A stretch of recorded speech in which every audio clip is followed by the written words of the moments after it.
आज के इस प्लेनरी सेशन में अभी हमारे प्रिय नेता एआईसीसी के अध्यक्ष युवाओं के प्रोत्साहित लीडर और हम सब के चाहते श्री राहुल गांधी जी अभी कांग्रेस प्रेसिडेंट के नाते अब तक जो काम कर रही थी हमारी नेता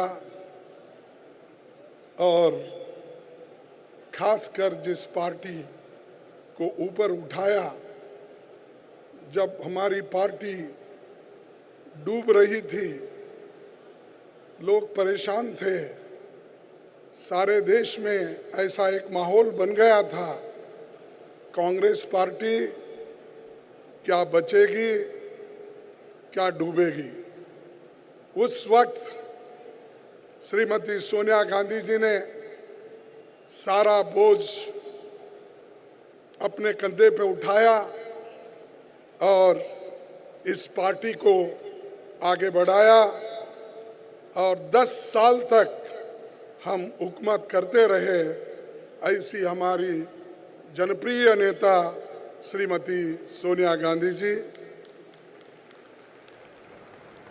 उनके कार्यक्रमों को आगे बढ़ाने में और डूबती हुई आर्थिक स्थिति को संभालने के लिए पूरी कोशिश, पूरी ताकत, पूरी मेहनत हमारे आर्थिक तज्ञ और जाने माने दुनिया के इकोनॉमिस्ट डॉक्टर मनमोहन सिंह जी, भूतपूर्व प्रधानमंत्री जी, राज्यसभा में हमारे नेता, सीनियर नेता जो इस पार्टी के साथ विद्यार्थी जीवन से युवक होने के नाते भी और आज जो अपोजिशन पार्टी का खासकर नेतृत्व कर रहे हैं राज्यसभा में, वो गुलाम नबी आज़ाद जी, हमारे सीनियर नेता एंथोनी जी, हमारे सबसे वरिष्ठ नेता मोतीलाल वोरा जी और सामने बैठे हुए सारे नेतागण और कांग्रेस पार्टी से जुड़े हुए सालों से सभी मेरे भाइयों और बहनों, युवा मित्रों, एआईसीसी के डेलीगेट्स, पीसीसी के अध्यक्ष, चीफ मिनिस्टर्स और former union ministers, working committee के सदस्य और जो फॉरेन डेलीगेट्स भी इस सेशन के लिए आए हैं, भाग ले रहे हैं, और माध्यम के मेरे मित्रों, आप सभी को मेरा नमस्कार। और खासकर क्योंकि सोमवार को उगाद रहने से हमारे पास नया साल शुरू होता है, उसको हम उगादी कहते हैं। महाराष्ट्र, कर्नाटक और आंध्रा में बड़े जोर से ये फेस्टिवल मनाया जाता है। इसलिए मैं तमाम उन राज्यों के ओर से, उन लोगों के ओर से आपको हार्दिक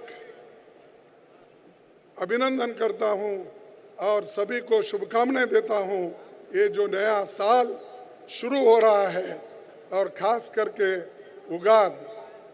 ಉಗಾದಿಯ ಶುಭಾಶಯಗಳು ಕರ್ನಾಟಕದಲ್ಲಿ ಮತ್ತು ಅನೇಕ ರಾಜ್ಯದಲ್ಲಿ ಈ ಉಗಾದಿ ಹಬ್ಬವನ್ನು ಆಚರಿಸ್ತಾರೆ. ಮಹಾರಾಷ್ಟ್ರದಲ್ಲಿಯೂ ಕೂಡ ಈ ಹಬ್ಬವನ್ನು ಆಚರಿಸ್ತಾರೆ. ಇದು ಅತ್ಯಂತ ದೊಡ್ಡ ಹಬ್ಬ ಮತ್ತು ಇದರಿಂದ ಇದು ಹೊಸ ವರ್ಷ ಪ್ರಾರಂಭ ಆಗ್ತದೆ. ಅದಕ್ಕಾಗಿ ನಿಮ್ಮೆಲ್ಲರಿಗೆ ನನ್ನ ಶುಭಾಶಯಗಳನ್ನು ನಾನು ಇಂದಿನ ದಿವಸ ತಿಳಿಸ್ತಾ ಇದ್ದೇನೆ. ಬಂಧುಗಳೇ, ರಾಜಕೀಯ ಪ್ರಸ್ತಾವವನ್ನು ನಾನು ಪ್ರಸ್ತಾಪ ಮಾಡಬೇಕಾಗಿದೆ. ಅದಕ್ಕಾಗಿ ನಾನು ಅದನ್ನು ಹಿಂದಿಯಲ್ಲೇ ಹೇಳಬೇಕಾಗ್ತದೆ ಮತ್ತು ವಿಶೇಷವಾಗಿ ಈ ದೇಶದ ಜನರಿಗೆ ಅರ್ಥ ಆಗಬೇಕು ಅಂದರೆ ವಿಶೇಷವಾಗಿ 80%ಕ್ಕಿಂತಲೂ ಹೆಚ್ಚಿನ ಜನ ಹಿಂದಿ ಭಾಷೆಯಲ್ಲೇ ಮಾತಾಡೋದ್ರಿಂದ ನಾನು ಹಿಂದಿಯಲ್ಲಿ ನನ್ನ ಭಾಷಣವನ್ನು ಪ್ರಾರಂಭ ಮಾಡ್ತೇನೆ. भारतीय राष्ट्रीय कांग्रेस भारत के स्वतंत्रता संग्राम का मंच रही है. ये समावेश उदारवादी और भारत की समृद्ध विविधता का प्रतिनिधित्व करती है, जो बहुजातीय, बहुभाषी और बहुधार्मिक है. सदियों तक दमन और शोषण करने वाले ब्रिटिश राज से आज़ादी हासिल करने के लिए कांग्रेस ने पूरे साहस के साथ भारत के लोगों को संघर्ष का नेतृत्व कांग्रेस ने किया. कांग्रेस ने सदा ही भारत की आत्मा और अपनी अनमोल एवं समृद्ध विरासत का प्रतिनिधित्व किया है. कांग्रेस ने देश के लोगों को सहारा दिया है. विपरीत समय में हिम्मत और शक्ति प्रदान की है. इस बात को याद करना जरूरी है कि नवंबर 1947 में अखिल भारतीय कांग्रेस कमेटी की बैठक में महात्मा गांधी जी ने अपने भाषण में कांग्रेस के बारे में ये कहा, कांग्रेस इस देश में रहने वाले सभी भारतीयों की है, चाहे वो हिंदू हो, मुसलमान, चाहे ईसाई, सिख या पारसी. 70 साल बाद भी कांग्रेस और जिसका इतिहास 133 वर्ष का गौरवपूर्ण इतिहास है, एक 84वें पूर्ण सत्र के मौके पर उनकी बात अभी भी सही मायने में गूंज रही है. दुनिया के सबसे पुराने लोकतांत्रिक आंदोलन की हमारी यात्रा में ये अधिवेशन ऐतिहासिक अवसर है. ये हमारे देश की लाखों महिलाओं और पुरुषों तथा उन सभी लोगों के लिए भी एक प्रेरणादायी अवसर है जो पूरी दुनिया में स्वतंत्रता, मानवीय मर्यादा और लोकतंत्र में भरोसा करते हैं. कांग्रेस का ये अधिवेशन दक्षिण अफ्रीका के गांधी जी का आगमन और भारत के लोगों को प्रेरित करने वाले उनके साहसपूर्ण संघर्ष का स्मरण करता है. सत्याग्रह उनका सिद्धांत भारत के स्वतंत्रता का संग्राम का मूल मंत्र बना है.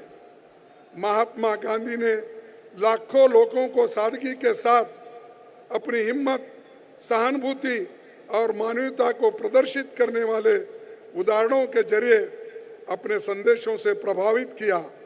उनके सिद्धांतों और मूल्यों से प्रेरित होकर कांग्रेस देश के दूर दराज के कोने कोने में फैल गई. कांग्रेस ने जाति, वर्ग, संप्रदाय या भाषा के बंधनों से ऊपर उठकर सभी लोगों को गले लगाया और आज़ादी के संघर्ष को लोकतांत्रिक दुनिया के इतिहास के सबसे बड़े जन आंदोलन में बदल दिया. कांग्रेस के मार्गदर्शक सिद्धांत और विचारधारा की स्थापना उन मूल्यों को की गई है आज भी भारत और पूरी दुनिया के लिए स्थायी रूप से प्रासंगिक है। पंडित जवाहरलाल नेहरू जी, नेताजी सुभाष चंद्र बोस, सरदार वल्लभ भाई पटेल और महान दिग्गजों के इस महत्वपूर्ण पार्टी का समर्थन किया, लोगों को ब्रिटिश साम्राज्य को चुनौती देने और उखाड़ फेंकने के लिए प्रेरित किया। तो ये मैं पूरा रेजोल्यूशन जो उसकी कॉपी तो आपके पास है, तो इसीलिए मैं ज़्यादा इस रेजोल्यूशन को पढ़ने नहीं जाता, लेकिन चंद चीज़ें मैं अपने आप को बताना चाहता हूँ। आज इस देश में क्या हो रहा है और खास करके पार्लियामेंट में आज बीजेपी सरकार, मोदी सरकार किस तरह से चल रही है या चला रही है, ये जानना आप सबको ज़रूरी है। बार बार वो लोग यही कहते हैं कि कांग्रेस ने 70 साल में क्या किया। मुझे अजीब लगता है कि जैसे बहुत से वहाँ पर सीनियर लोग भी वहाँ पर बैठे हुए रहते हैं, आडवाणी जैसे, मनोहर जोशी जी जैसे, और खासकर प्रधानमंत्री जी 13.5 साल मुख्यमंत्री रहे गुजरात के, और अब 4 साल से इस देश का जो प्रधानमंत्री बन के उसकी हुकूमत चला रहे हैं। और वो पूछते हमारे को बार बार 70 साल में कांग्रेस ने क्या किया, देश को बर्बाद किया, ये कहते हैं। मैं बताना चाहता हूँ और वहाँ भी बताया हूँ, और आपको बताना ये ज़रूरी इसलिए है कि हमारे खासकर नौजवान जो 18 साल से लेकर 40-45 के अंदर जो है, उनको ये मालूम होना चाहिए हमारा कार्यक्रम क्या था, हमने इस देश के लिए क्या किया, कितना त्याग किया, क्या बलिदान दिया। ये सारे चीज़ों को हमको समझना होगा। 1954 में अपनी दूरदर्शिता से नेहरू जी ने कृषि और उद्योग के विकास के लिए 5 वर्षीय योजनाएं उन्होंने बनाई, उसकी नींव रखी। लेकिन जब बीजेपी की सरकार आई, उन्होंने उस 5 वार्षिक योजनाओं को निकालकर उस जगह नीति आयोग लाया। दूसरी चीज़, बड़े बड़े पब्लिक सेक्टर आज हो सकते हैं लिबरल इकोनॉमी में उसको नज़रअंदाज किया जा रहा होगा, लेकिन जिस वक्त इस देश में एक सुई भी तैयार नहीं होती थी, उस वक्त पंडित जवाहरलाल नेहरू जी ने अनेक इंडस्ट्री को उन्होंने तैयार किया। और यहाँ तक BHEL, BEL और जितने भी बड़े बड़े, आप किसी भी बड़े बड़े जो इरिगेशन के डैम हैं, चाहे वो भाखरा नांगल डैम हो, चाहे वो हमारे इसमें हमारे खास करके हमारे उत्तराखंड में और जो बिहार में जो बने हुए बड़े बड़े डैम्स, ये सारी डैम पंडित जवाहरलाल नेहरू जी ने इसलिए बनाई जिस वक्त इस देश में 33 करोड़ आज़ादी मिलने के बाद 33 करोड़ लोगों को पेट में खाना या उनके पेट को खाना देने के लिए हमारे पास अन्न नहीं था। तब उन्होंने सोचा कि जो डैम्स, इरिगेशन है, हरी क्रांति, ग्रीन रेवोल्यूशन, इसकी ज़रूरत है, तो उन्होंने वो शुरू की। बाद में उसको इंदिरा गांधी जी ने आगे बढ़ाया, फिर उसके बाद जगजीवन राम ने जी भी उसको आगे बढ़ाया। और आज जिस देश में खाने के लिए स्वतंत्रता पूर्व में राशन के लिए लोग क्यों लगाते थे, जो फेयर प्राइस शॉप के सामने, आज इस देश में अनाज का भंडार भर गया है और श्रीमती सोनिया गांधी जी ने ये सोचा इतना अनाज का भंडार हमारे देश में है, हम गरीबों को फुकट यानी गरीबों को 3 रुपए में क्यों नहीं देना चाहिए। फूड सिक्योरिटी एक्ट ये उन्होंने लाया और आज 3 रुपए केजी हर आदमी को मिल रहा है 7 केजी तक। तो ये जो चीजें हैं 70 साल में हमने किया। जिस देश में एक सुई नहीं बनती थी हम रॉकेट बनाए।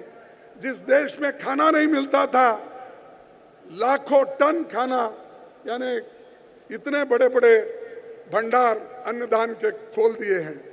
अरे उसी के साथ आज इसरो जैसी संस्थाएं, आईआईटी, इंजीनियरिंग कॉलेजेस, एम्स, ये सारी हमारी देन है। अगर किसी को आंख है वो देख सकता है, अगर कोई अंधा है तो उसको दिखाने का बड़ा मुश्किल हो जाता है। तो ये हमारी चीज है। आर्यभट्ट जो प्रक्षेपण दुनिया के चुनिंदा देशों में शामिल किया गया, सोनिया गांधी जी उन्होंने खास करके जो राइट टू एजुकेशन लाया, राइट टू वर्क जो नरेगा जैसा, ये सारी चीजें गरीबों के लिए लाए गए। लेकिन फिर भी वो ये कहते हैं कि कांग्रेस ने क्या किया। तो हमको ये कहना चाहिए हमने जो किया वो लोगों को कहने में हम शर्माना नहीं चाहिए। लेकिन बहुत दफा मैं देखता हूँ हमारे लोग, अगर बीजेपी के लोग ये कहते हैं तो हमारे लोग चुप बैठते हैं। अरे क्यों? हमने किया, देश को बचाया, देश को एकता रखने के लिए हमने गोली खाई।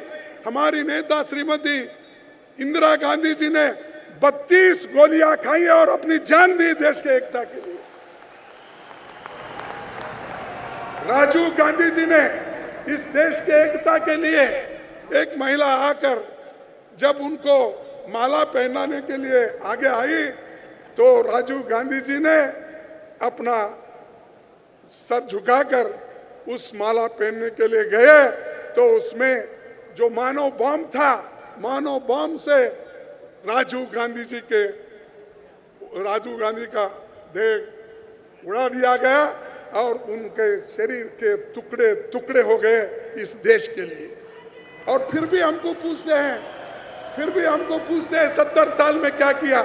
70 साल में इस देश को हमने बढ़ाया आर्थिक दृष्टि से और देश को एकता रखने में, देश के स्वतंत्रता में और देश को संविधान के रक्षा में हमारा सबसे बड़ा हाथ है। आज इस देश में संविधान जिंदा नहीं होता, अगर संविधान बचता नहीं था तो मोदी जी उस प्रधानमंत्री के कुर्सी पे नहीं बैठ सकते थे। और जो हमेशा ये कहते हैं, और मोदी जी हमेशा बार बार ये कहते हैं, मैं एक चाय वाला हूं। अरे भाई, सभी किसी ना किसी का प्रोफेशन का आदमी रहता है। मैं एक मजदूर का बेटा हूं, तुम चाय वाले के बेटे हो तो मैं एक मजदूर का बेटा हूं। लेकिन इस देश के लिए हमको कुछ करना है। बार बार वही नहीं बोलना कि मैं चाय वाले का बेटा हूं, मुझे कोई सहन नहीं कर रहा। अरे सहन तो हम कर रहे हैं, लेकिन तुम सहन नहीं कर रहे हो। तुम लोगों को दबा रहे हो, कुचल रहे हो। आज दलित परेशान है, माइनॉरिटी परेशान है, महिलाएं परेशान है, युवाएं परेशान है, इतने परेशान है, किसी को नौकरी नहीं है और किसी को रक्षण नहीं है।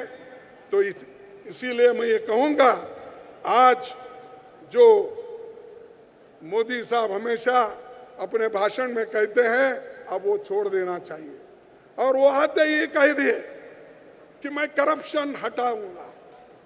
और उन्होंने ये भी कहा कि मैं नहीं खाऊंगा और किसी को खाने नहीं दूंगा, खाऊंगा न खाने दूंगा। लेकिन आज क्या हो रहा है? खाऊंगा न खाने दूंगा, लेकिन आज उसका उल्टा हो रहा है। खाऊंगा न खाने दूंगा, लेकिन मेरे दोस्तों को खिलाऊंगा। और नीरव मोदी जैसे लोगों को वो खिला रहे हैं और बाहर देश को भगा रहे हैं। ये उनको कौन खिलाए? 22,000 करोड़ रुपए बैंक से लूटने वाले आदमी को आप खुद पहचानते हो, उसको जानते हो, उसके नाम से पुकारते हो, सेमिनारों में, इन्वेस्टमेंट मीटिंग में उसका नाम लेते हो। अगर वो आदमी 22,000 करोड़ रुपए बैंकों को चुन्ना लगा के भागता है तो हम क्या कहें? ये स्टेप भ्रष्टाचार मुक्त हो गया? अरे भ्रष्टाचार को तो आप सपोर्ट कर रहे हो। अब छोटा मोदी एक तो भाग गया, बड़े मोदी साहब तो सबको सपोर्ट कर रहे। कोई क्रिकेट में फंसा हुआ है, कोई बैंकिंग गड़बड़ी में फंसा है, एक नहीं अनेक घोटाले हैं, लेकिन हमारे लोग कुछ नहीं बोलते। आप बोलिए जोर से, हम कुछ नहीं करें। क्या हुआ? 2G के बारे में बोले, सीबीआई ने बर्खास्त कर दिया, एक एविडेंस नहीं। उसका इतना प्रचार किया कि हमको इतना कमजोर किया और हमारे लोग भी चुप बैठे। जो चीज सही है, सही के लिए भी अगर आपकी जबान नहीं उठती तो फिर क्या होगा? फिर कौन प्रचार करेंगे हमारे? इतने कार्यक्रम श्रीमती सोनिया गांधी जी ने दिए, इतने कार्यक्रम मनमोहन सिंह जी ने दी, कांग्रेस पार्टी ने दिया, कन्याकुमारी से कश्मीर तक हमने सारे वेलफेयर मेजर्स उनको दिए, लेकिन फिर भी हमारे नौजवान थोड़े खामोश हैं। मैं चाहता हूं आप उठो, संघर्ष करो और राहुल जी के साथ उनका मजबूती से उनका सपोर्ट करो। जब तक आप उठेंगे नहीं, सपोर्ट नहीं करेंगे, अगर बैठे जगह ही सब लोग बोलते जाएंगे क्यों ऐसा हो रहा, क्यों होता ही है। जब हम खुद को अपने आप के ऊपर जब विश्वास नहीं रखते और काम भी नहीं करते तो उसी जगह से हम हारते हैं। और कांग्रेस पार्टी कभी हारी नहीं, हारता भी नहीं। मैं देख रहा हूं, मेरे को 46 इयर्स कंप्लीट हो रहे हैं। ये 10 मार्च को खत्म हो गए 46 इयर्स। मैं 11 बार चुन के आने के बाद भी मैं इसलिए जिंदा हूं, कांग्रेस पार्टी मेरे को हमेशा सपोर्ट करती है और कांग्रेस पार्टी के लोग हारते हैं तो कांग्रेस पार्टी के लोग ही हराते हैं, दूसरे नहीं। दूसरों की हिम्मत नहीं होती। जब अपने आप में हम अलग सलग होते हैं, एक दूसरे को गिराने की कोशिश करते हैं, चीफ मिनिस्टर बनने की कोशिश करते हैं, मंत्री बनने की कोशिश करते हैं, तो हम ही लोग गिराते हैं। तो इसलिए मैं आपसे अपील करता हूं, अपने मतभेद कितने भी होंगे, देश के लिए छोड़ो, संविधान के रक्षा के लिए छोड़ो, लोकतंत्र के हिफाजत के लिए छोड़ो, महिला और दलित शोषित वर्गों के लिए आप पूरे लोग एकजुट हो जाओ। यही मेरी आपसे विनती है। और दूसरी चीज मैं आपसे ये कहूँगा कि हमने बहुत सारी चीज़ें अपने पॉलिटिकल रेजोल्यूशन में लाए हैं।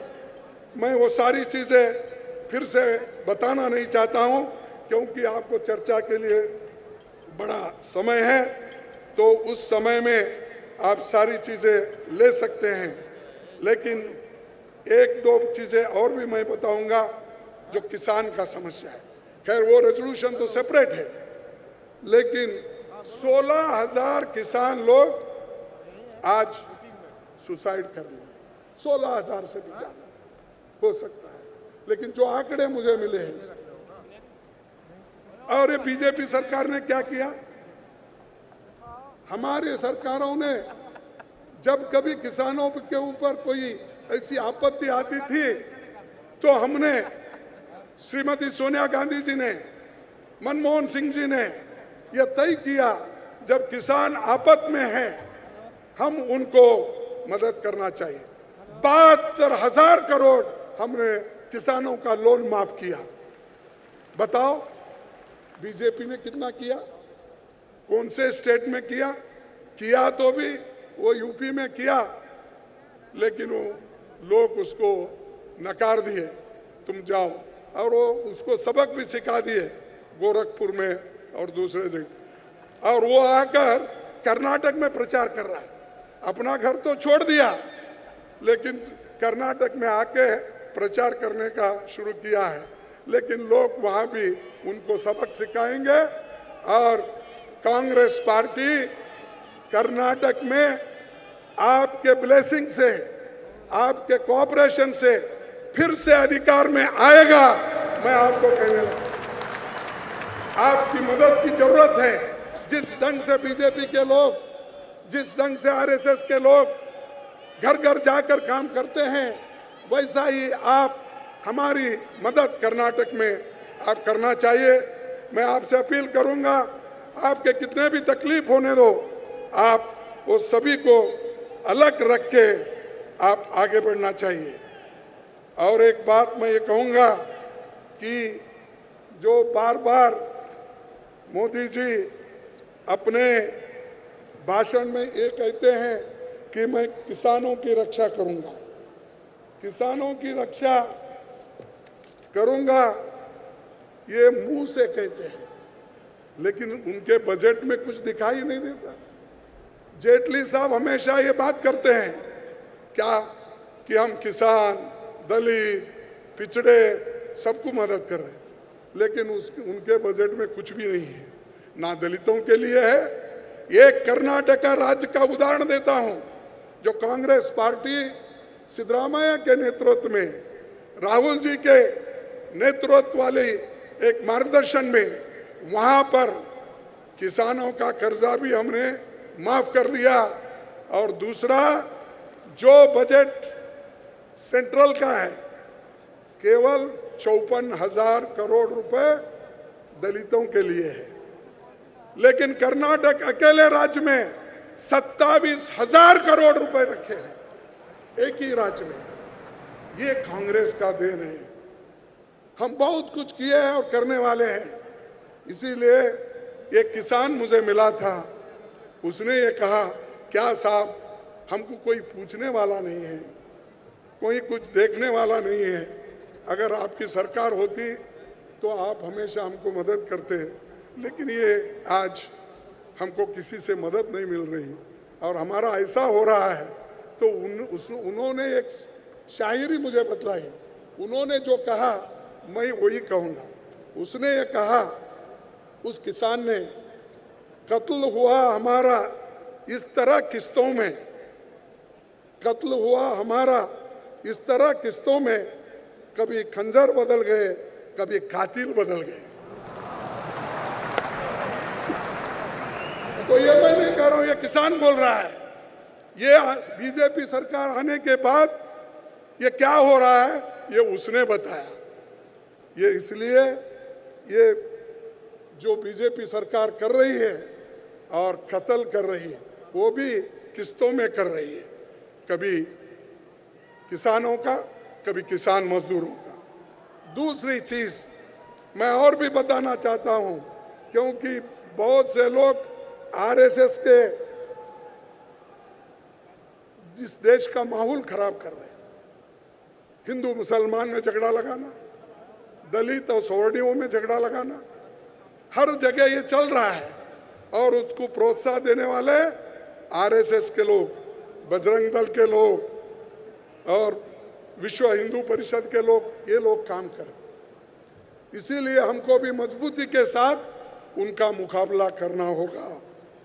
तो इसीलिए मैं अपने तरफ से भी एक शेर कहूँगा, तिमिर को रोशनी कहते हुए अच्छा नहीं लगता। तिमिर मीन्स अंधेरे को ना, तिमिर को रोशनी कहते हुए अच्छा नहीं लगता, मुझे गम को खुशी कहते हुए अच्छा नहीं लगता। लहू इंसानियत का जो यहाँ दिन रात पीते हैं आरएसएस बीजेपी के लोग, उनको आदमी कहते हुए मुझे अच्छा नहीं लगता।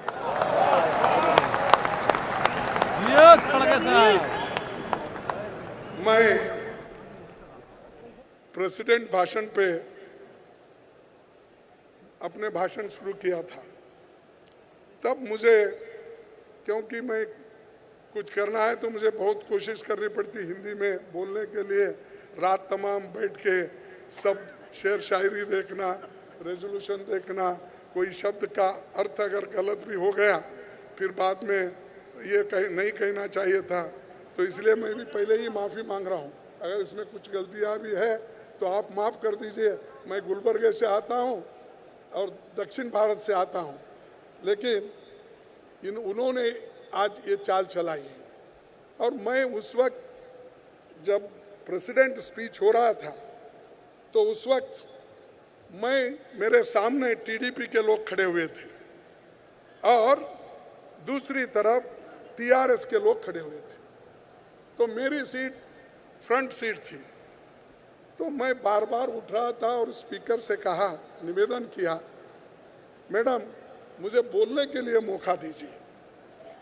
तो वो सुन रही नहीं थी। फिर मैं जोर से चिल्लाया, फिर भी सुन रही नहीं थी। कभी कभी आपको भी ऐसा लगता होगा, भाई अब हमारे कांग्रेस के नेता बोलने के बजाय चिल्लाते ज़्यादा है, लेकिन हम इसलिए चिल्लाते, ये गवर्नमेंट भैरी है, ये गवर्नमेंट को सुने नहीं आता। इसीलिए मैं सदन में भी कहा, इनको अच्छे डॉक्टरों के पास ले जाना चाहिए, ईएनटी डॉक्टरों के पास सुनने के लिए। तो उस वक्त वो टीडीपी के लोगों के लिए कहा, मैं क्या कहा, क्योंकि वो मेरे आड़े आ रहे थे, तख्ते लगे हुए थे और बार बार हमारे चीफ विप्स भी मुझे खोजते रहते हैं, जल्दी उठो करो, तो इसलिए उनके तरफ भी मुझे देखना पड़ता है, उनका क्या आदेश है। तब मैं अपने स्पीच में कहा था, दुश्मनी जमकर करो लेकिन ये गुंजाइश रहे, दुश्मनी जमकर करो लेकिन ये गुंजाइश रहे, जब कभी हम दोस्त हो जाए तो शर्मिंदा ना हो। ये मैं टीडीपी को कहा, मैं वाईआरएस को कहा, क्योंकि वो मेरे सामने आ रहे थे। अरे भाई दुश्मनी जम के करो लेकिन थोड़ी गुंजाइश तो रखो। लेकिन कल मुझे मालूम हुआ, जब उन्होंने नो कॉन्फिडेंस मोशन लाने के लिए हर एक लीडर के पास फिर रहे थे, मेरे को इसका याद आया। जो शायरी मैं उनके लिए बोला था, मोदी जी ने ये कहा, समझा कि मेरे लिए बोल रहे। भाई आपके लिए नहीं, आपके लिए तो अलग शायरी है, अलग बातें हम बोलेंगे। मैं हमारे टीडीपी के दोस्तों को, वाईएसआर मेरे दोस्तों को कह रहा था, ऐसा मत ठहरो, आज नहीं कल हम दोनों मिल जाएंगे कहीं ना कहीं, किसी ना किसी के ऊपर। लेकिन कल वही लोग आए, वो ये कहा, हमारे अध्यक्ष जी से मिले, श्रीमती सोनिया गांधी जी से भी पूछे, हमसे पूछे, हमारे नेताओं से पूछे। फिर बाद में हमारे नेता ये तय किए कि no vote of no confidence, Andhra Pradesh को जो स्पेशल स्टेटस है उसको देना ही चाहिए, इसके लिए हमको सपोर्ट करना चाहिए, ये उन्होंने कहा। और राहुल जी का स्पष्ट संदेश था, चाहे कुछ भी हो इसको हम सपोर्ट करेंगे। तो हमने उस सपोर्ट करने के लिए हम ठहरे, लेकिन ये लोग आड़े आए थे, अब वही दोस्त बन गए, इसीलिए उनको भी शर्म आ रही थी थोड़ी, उसीलिए मैं उनको बोला था थोड़ी गुंजाइश रखो बोल के। तो इसीलिए मैं ज़्यादा और कुछ नहीं कहते हुए मैं इतना कहूँगा कि हमको काम बहुत करना है, और महिलाओं के बारे में भी, दलितों के बारे में, और दलितों की बात तो बहुत लोग करते हैं। डॉक्टर बाबा साहब अम्बेडकर का नाम तो इतना ले रहे हैं आजकल मोदी जी, आरएसएस के लोग।